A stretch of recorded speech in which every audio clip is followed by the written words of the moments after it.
Thanks for tuning in to Hobbs and Horror Movie Review Podcast.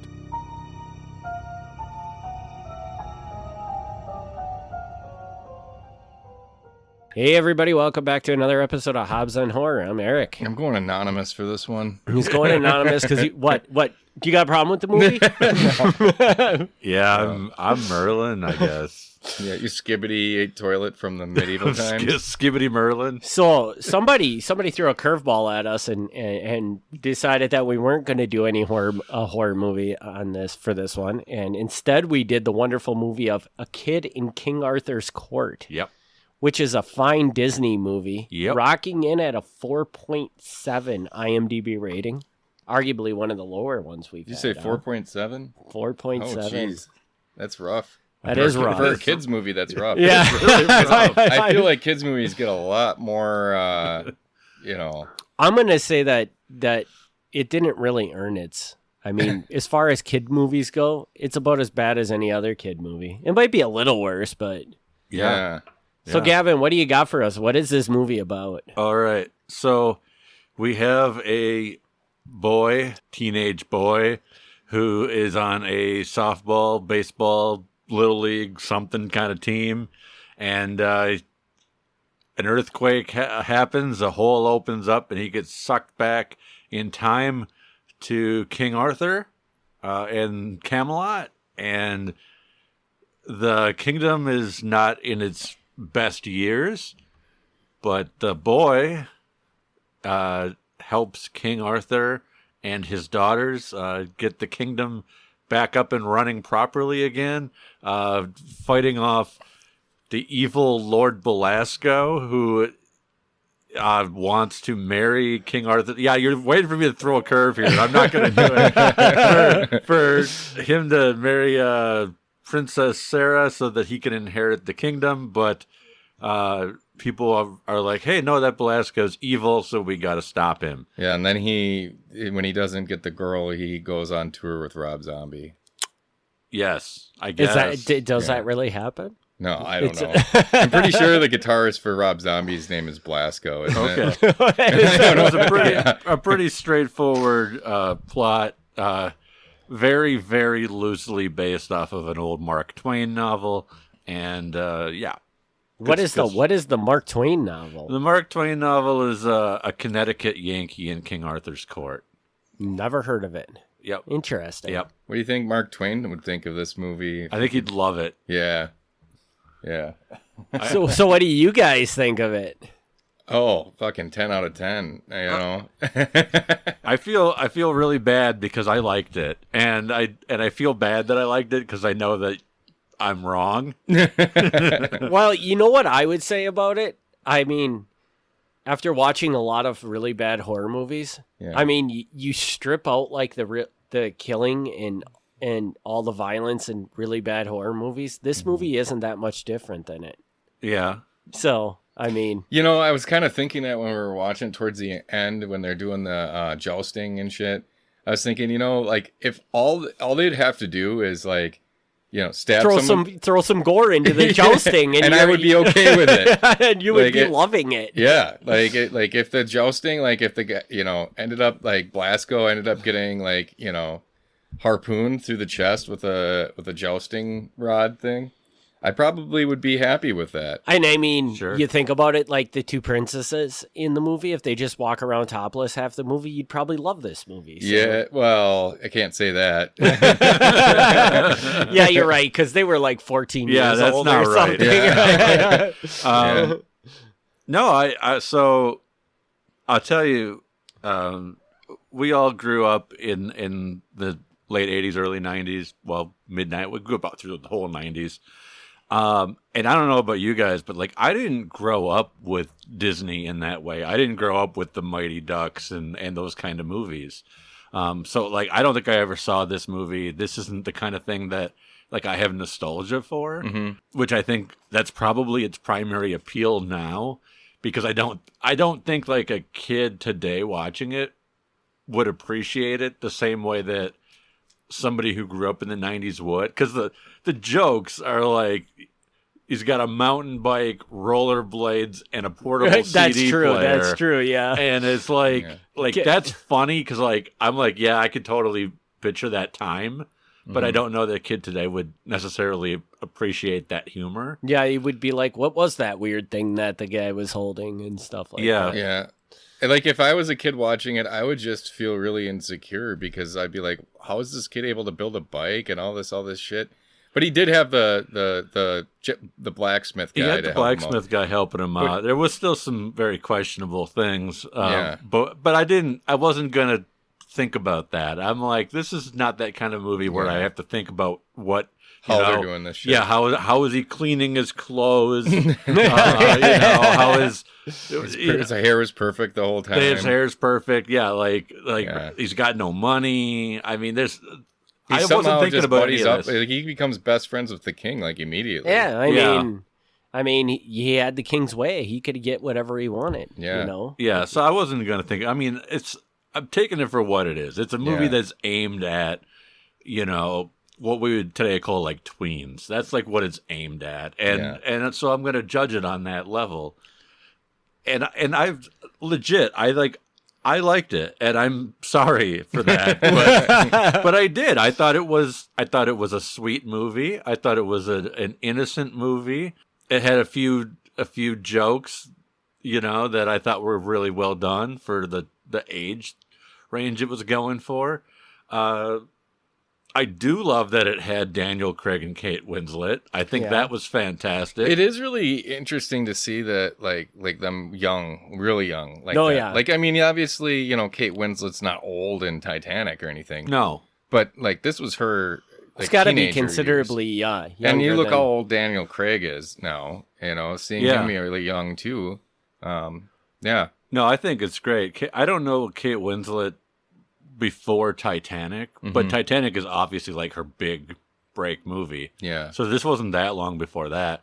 But Daniel Craig, maybe other people knew who he was. I didn't have a freaking clue who he was for a long time after this. It took us a very long time to actually Actually, I give Gavin credit because as soon as he showed up on screen, you're like, oh yeah, that's him. Yeah, and that's Daniel Craig. It was like, how do you know that? Because I only know Daniel Craig 40s or something like that, probably. I love that when that happens. So the horror movie equivalent, all right? I'm going to do the horror movie equivalent just to bring this back around. Tobin Bell. Tobin Bell, got huge off of the Saw movies. Mm-hmm. But, dude was acting since, the late 70s. So now you can go back and watch, an 80s movie, and he'll show up for 5 minutes, and you'll be like, holy crap, it's Tobin Bell. Yeah. But, you saw him in a dozen movies growing up, but you didn't think anything of it. It's just, another guy walking by. Yeah. And so that's cool, when that happens, where, you can watch a movie, and Daniel Craig shows up, and people watching this when it came out were probably like, it's just some guy training people. Yeah. And now it's Daniel Craig. Wow. And the King was also somebody, but I completely forgot through that whole movie. I never looked it up to see what else he was in. Yeah. But I know I've seen him in plenty of things. Yeah, so. I did a little peek. He's in an ass ton of stuff. He's in the Mighty Ducks movies, and he's in the second Bill and Ted movie. And so that's just a couple examples. He's been in a lot of stuff. Yeah, so it's probably not even anything specific that I would know. It's just it's just a face you see all the time. Yeah, it's kind of weird. His name is Joss Ackland, and which means nothing to me. And maybe it should, because the dude apparently has been in 150 things, but I don't. It's it's just that face. Yeah. Yeah, they this movie though. What year did it come out? 95, I think. 95. So kind of around the time that movies like The Pagemaster were coming out and stuff like that, right? Sure. Yeah, it is interesting. In the 90s, they did come out with a lot of movies similar to this, where it was getting teleported into another kind of fantasy land type place, or. Does anybody here think would you have enjoyed this movie as a kid? I think I would have been okay with it as a kid. I don't know that I would be really into it. Because it does. I think that you probably would have been, because a lot of the cheesiness in this show was just the effects and stuff. which probably were really impressive in 1995, don't you think? Maybe. Well, that's one of the things I was gonna say that like against it is they didn't really have much for effects, but they didn't really need it. I mean, But I mean, like that vortex that opened up that looked cheesy as hell. I thought him falling down the hole looked really bad. Yeah. But it reminded me of the brain scan one. Yeah, that was great. How have we not done that movie on this podcast? Yeah, That's a great movie. We probably should at some point. But yeah, I can't remember what I was gonna say about it. But like, yeah, special effects and stuff. Like, I was gonna say, like, I don't think I would have been as into this as a kid for two reasons. One, I was like, it sounds weird, but I was really never into Disney movies or like kids movies as a kid. You were watching horror movies. I was already. watching horror movies when I was like 5. So like, you know, like I would sit through Disney movies and stuff, and there was a few that I liked. I think I liked The Lion King when it came out. But yeah, for the most part, I was watching horror movies.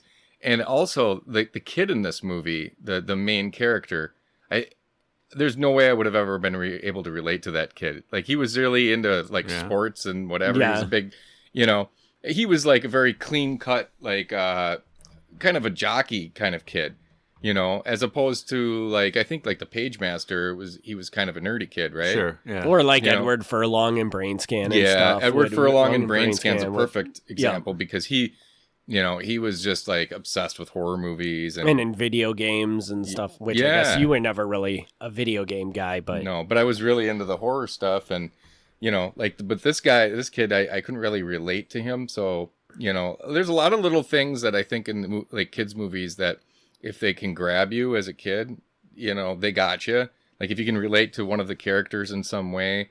But this one really, there was no characters that I could really like latch on to. I guess I could get along that. with that. I could go along with that. I can see Eric in this movie. I can too, because you were into that. Yeah, Eric used to play for the Padres. Yeah. And the Athletics. So which I think is who he was playing against in the movie, by the way. Yeah. So you have lived the little league life. Yeah. But I did for a little while. Did you? Well, because I wanted a free soda at the end. They always gave you a free soda at the end. Like they'd bring a cooler and they'd always have Jolly Good, so all the different flavors and stuff. So like after the game, you could go. They never did that at my baseball games. What the hell? Well, you got ripped off, man. You got a bad coach. Yeah. Yeah. But then it got to be too much. I was like, yeah, like the free soda's not worth it. Yeah, I agree with you though. Like I'm offended that you're talking shit about my father. I didn't know that, but so coach, yeah. Well, yeah, like I agree with you, Jason. That I like. This is not. There's not a character that obviously we're supposed to identify with the main kid, but but I really don't. Right. But I enjoy this now looking back because it does make me. Again, it's not nostalgia because this wasn't my type of movie. Yeah. But it does, there's certain things where I can watch 80s or 90s movies and I can appreciate them, even if they're not great, because of just they have a certain feeling about them. And this movie totally did that for me. I have a question for you because you were like, hey, I don't identify with this kid because he's athletic and whatever. Yeah. How do you feel about the movie Sidekicks? That's different. Don't you ever say a bad thing about Sidekicks. Sidekicks is perfect in every way. That movie is... I'm going to guess that Gavin does not agree with this. No, I'm not knocking it. I'm not knocking it. No, he's just saying I'm kind of contradicting myself. But is that not the case? He's like an athletic kid trying to become a good... Well, no, because he actually, if you remember, he has asthma. And I have asthma. Oh. And he struggled with that, remember? So all they had to do... He had really bad anxiety. So basically all they had to do was give this kid an asthma and you would have been, he would have been your hero. So him not swinging at a baseball, that you're like, whatever. But if he was like, I'm out of breath, then you would have been like, okay. Okay, yeah. I don't know, man. I see you as a type of kid that just wouldn't swing at the baseball. You should be able to relate to that one. Yeah. Well, if you... We're like totally... You can't miss the fucking the swings you don't take. We're totally bashing Jason. Yeah, no, and I wasn't meaning to knock Sidekicks. I was just saying that there are he wouldn't occasions where there are like, I don't even know if Psychics counts as actually, a sports movie. And I'll go even further. Like in the movie, he was very much of like a loner. That's why he cozies up to the Japanese guy. I don't know if he was Japanese or whatever, but he doesn't really he daydreams all the time. Mm-hmm. And so like people will make fun of him and stuff because he's kind of in his head all the time. And then he ends up, I shouldn't remember all these various aspects. I don't remember anything about it. Oh, really? Yeah. No, I know that he daydreams, that he's like best friends with Chuck Norris. Yeah, and then like at the end he like hangs himself. But beyond that, I don't remember. This sounds like a horrible... No. Okay, for the listener, he does not hang himself. That is much later in life, in real life. Okay. Okay. Yeah, right. But yeah, like he like. That movie, and it's so weird because you and I went to the horror convention, Flashback Weekend, and they have like a special edition of that now. Was it not? I don't want to say Vinegar Syndrome. Is it Vinegar Syndrome? Yeah, but they want like almost $50 for the thing. Yeah, like, who's gonna pay $50? Vinegar Syndrome's weird. Like Vinegar Syndrome is on the higher end of what they sell their movies for in the first place. Yeah, but then they'll have. I don't remember if they call them VSAs or VSUs, but whatever it is, like very select. Like they only have like 3 titles, and it's like Sidekicks, Navy SEALs, and like one other one, and those are like priced way higher. Yeah, and I don't know if it's like a licensing thing or why they're priced as high as they are. I was really disappointed though, because... but they're also weird because they have nothing to do with what Vinegar Syndrome is. Yeah, I mean it's just weird. Like I had Sidekicks on VHS. Like I've had that, like I bought it on VHS. I think I bought it on DVD when it came to DVD, but I'm not paying $50 for a special edition of that movie. No. That's just not, like, I'll watch that movie and, every once in a while and stuff, but I'm not paying $50. How much would you pay for a steelbook? Oof. 20. Okay. Between 20 and 30. Okay. 30 would be, there's no other really great steelbooks coming out right now that I need to have, then I might consider it. To our listeners, I hope that all of you understand what the hell they're talking about, because I have no clue what they're talking about right now. Yeah. Steelbooks are like, I collect those. They're over there. Oh, they're like the DVDs that are in steel cases? Yeah. Okay. Yeah. Okay, I know that. It doesn't, it's not an improvement on the movie at all. They don't do It's anything just- for me, but they're Jason's thing for whatever reason. I just like, because I feel like every movie should be in a steelbook. Like you're paying $30 for, like, I mean, realistically, a new movie that comes out, you're going to pay between $20 and $30 for a 4K version of it. Mm-hmm. And you're getting a little piece of plastic, in a piece of plastic. Mm-hmm. And so how much do the steelbooks come out? Usually about 30 to 40. Okay. Something like that. But I feel like that should be the standard, and it's not. They are a really nice package, but that's my thing is I don't care about the package. Yeah. I like having a physical movie on my shelf. Yeah. But I like the movie. Like I don't care like what it's wrapped in. Yeah. So I only do it with certain movies. It's got to be something that I really want. Like I recently got Return of the Living Dead, which Gavin and I watched. We're not going to probably do a review of it, but we could do a quick little thing. Like I thought it looked pretty good. We could, but Eric wasn't there for that. Yeah, it did look really good. Yeah, I would recommend that one's worth getting. I mean, on 4K, it doesn't have to be a steelbook, but I mean, you could watch it in a shitty VHS and it's still a great movie. Fuck yeah! But it did. The transfer looked really good. Yeah, and I ended up coming to the conclusion that night that Return of the Living Dead is probably, if I had to pick one horror movie that's like the best horror movie, Return of the Living Dead. So can we? Yeah. Can we talk about the movie we were watching on the review? Yeah. What movie? The kid in King Arthur's court. Yeah. Oh, I forgot. Yeah. Oh, that movie. What do you want to No, add? but I do have one more question I want to ask you guys about this movie. I think now, tell me. I think that on IMDb this got 4.8. I think that is low. extremely low. So I'm gonna give this more love than that. Yeah, okay. I just wanted to see where everybody else was at because I don't think this was a great movie or anything. But to me, a 4.8 is pretty offensive. This wasn't that offensive. I'm not going to argue it's a great movie, but I am surprised it didn't at least hit a 5. Yeah. I'm even thinking like low 6 Yeah. would be reasonable Yeah. for this movie. It's Especially since it's a kids movie. I guess I don't look at a lot of IMDb ratings on kids movies, but yeah. I mean, I don't either. But I've watched more kids movies than I care to admit. Not as many as Jason, I'm sure, but I've watched more than I care to. And honestly, most of them I think are a lot worse. So Yeah, there's a lot of bad ones because they know that they don't have to try that hard. yeah.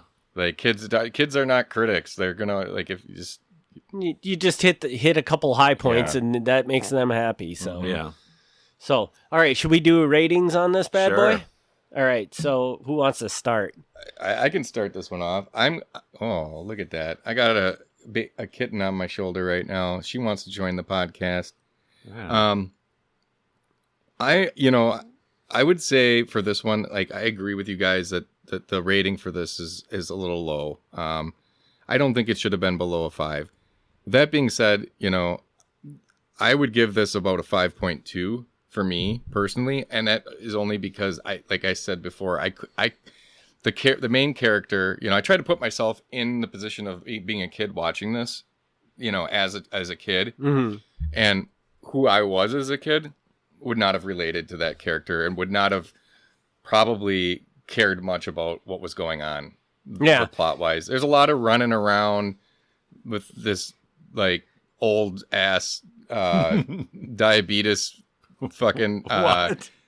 king guy, That's a bold assumption. yeah, I mean, just like there's some ridiculousness that even as a kid, I think I would have been like when the king is trying to sword fight, I'm like, what is this? Yeah. That was really bad. Like he can't even hold the thing. Somehow Somehow the king is sword fighting. when the Oh king, yeah, it Yeah, looks terrible. It I don't look- know what they're doing. I don't even know what they're doing with that. And somehow they're taking out all these guys, between him and this kid who's never even picked up a sword in his before. life. Yeah, he didn't even have a sword. I think And he I had don't- like a stick. And I don't want to sound like I'm being too critical. It's a kid's movie. Who cares? But also, like, even as a kid, I would have been like, this isn't action. Like, this isn't like, you know what I mean? So I'm going to give it a 5.2 because I don't think it was terrible. I don't, I would rate if I'm going to give something below a 5, it's something, it's probably offending me in some way. It's probably a movie like that is, oh my God. Okay. We just had a kitten that just tried to mess up the podcast. Hopefully she didn't. No, she didn't. But yeah, so I'd give it about a 5.2. I know that's going to be a little lower than you guys probably, but that's only because I couldn't relate to that. I'm starting to think we're actually going to be more in line with each other than I first thought. Oh yeah. Yeah. Do you want to go next, Gavin? I'll go or- next. I am going higher, but I'm not going a lot higher. I would probably go like a 6.2. Okay. I was trying to. I knew I wanted like somewhere between 6 and 6.5. I mean, whatever. What does it matter, Yeah. So I'll come in at 6.2, and I don't disagree with anything you said. The king sword fighting bit was really bad. Yeah. Like this is King Arthur. He's got Excalibur. Yeah. He's had it his entire life. He should know how to sword fight. Yeah. And the best he does is he like holds it still like he's using it to block. And Yeah, somehow that's like throwing the other guys off. All the other guys just come up and hit the sword while he's holding it. Yeah. Like I don't know how to use a sword, but I think I can fake it better than that. Yeah. Yeah. Yeah, So, like I just yeah. like every time I saw him on screen, I just kept thinking that he's probably got to make sure he eats enough fiber, Yeah. and like he just seemed like. But overall, overall, I'm gonna go to 6.2. I'm gonna give it a little bit higher than that because again, I'm not gonna say it's a great movie. It's Yeah. not a great movie. Like if I had to really come down and defend it, I can't. Yeah. But it was enjoyable. There was nothing about it that like I thought was like this is incredibly dumb. I watched it through the whole thing. I wasn't bored. It moved at a good pace, and a nice thing about it is that it wasn't offensive either. And not that there's anything wrong if it is, but sometimes you watch like an 80s or 90s movie, and then like now you watch it and you're like, Ooh, you should not have said Oh, that. yeah. Like a lot of that. But I didn't notice a single thing like that. That is true. Yeah. I never even thought of that. But I you're thought right. that aged really well. Good on them for that. Yeah. So I'm actually gonna come in between you two. So I'm gonna give it a 5.8. Okay. Now the one thing I will say though is that if I were a kid and watched this movie, I think it would be considerably higher. And that kind of plays into like Jason, you said you look at this movie and you wouldn't relate to the character. And I think a lot of that has to do with that you're a 40-year-old man watching this movie. You have no idea what you would have related to back when we were that age. I think I do though, because I remember what I did relate to back then, like Monster Squad. I was really I started a monster club, like a Monster Squad after watching that. Like I was into the Tremors movies back then. I was into I don't know, Night of the Demons, and I'm just looking at the posters on my wall right now. Yeah. Creep Show, Brain Scan, Dead Alive I was watching late 90s. So it's pretty tough for me to go from something like that to something like this and be like, but you don't know. Yeah. You don't know. Well, I think you can get, I've seen a few movies at the time, and things like The Sandlot does nothing for me. Yeah. Mighty Ducks, if it wasn't for the fact that it's Emilio Estevez, I'd have no interest in that at all. That's what I mean. But then there's movies like The Wizard and then I'm like, okay, I'm on board. Fred Savage and this little kid traveling around playing Mario. I'm like, I can identify with that. Yeah, or other movies with sci-fi in them, like The Last Starfighter, or I don't love The Last Starfighter, but Explorers. Explorers is great. Flight of the Navigator is a banger. Yeah, those types of movies I can get behind. Flight of the Navigator slaps. Because I can Flight of the Navigator does slap. No lie, I almost brought that. I would have watched it and I would have had no complaints and I would have rated it very highly. And you would have been like, God damn, that Sarah Jessica Parker's hot. Yeah, probably. But yeah, those are movies where I can put myself in the position of the main character and be like, oh yeah, I would love to be that kid right now. Yeah. Being able to go fly in space with my buddies or have I remember, what was it, Flight of the Navigator? There was a little weird creature guy. Yeah. Super cute and whatever. The thing with the Pee Wee Herman voice. Yeah, all things like that. That's where I can relate. Where I'd be like, okay, this is cool. I would love to be there. Yeah, Explorers is great, but Flight of the Navigator is that one's the. So I'll have to watch that one again. I was gonna say, I don't. If somebody can fight us on that or fight me on that, but I would say Flight of the Navigator. It beats Explorers. Yeah. Okay. Well, the Explorers is the one I've seen the most.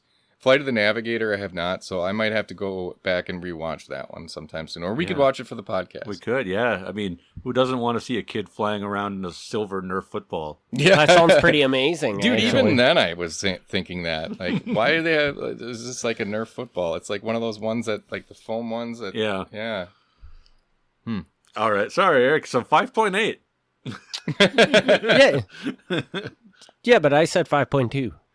No, you didn't. No, you said 5.8. Oh, yeah, 5.8. So yeah, I mean, it's 5.8. I think it could be a lot better if it was somebody if we were kids again. Yeah. And the other thing I would want to throw at you is you both said that as a kid I might have liked this movie, and I want to point out to you, Jason, that the only other person that liked the Monster Squad when they were a kid was me. So it's not really hard to say that you couldn't have liked something if I would have been exposed to this before my monster horror stuff, maybe.